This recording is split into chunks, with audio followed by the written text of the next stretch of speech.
صحابي بنات حطوا لي سم في الاكل وانا قاعده عندهم في البيت. ليك ايه؟ سم في الاكل والله.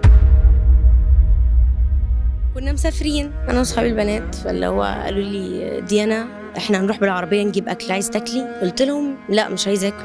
ايه لا لا لا هنجيب لك اكل.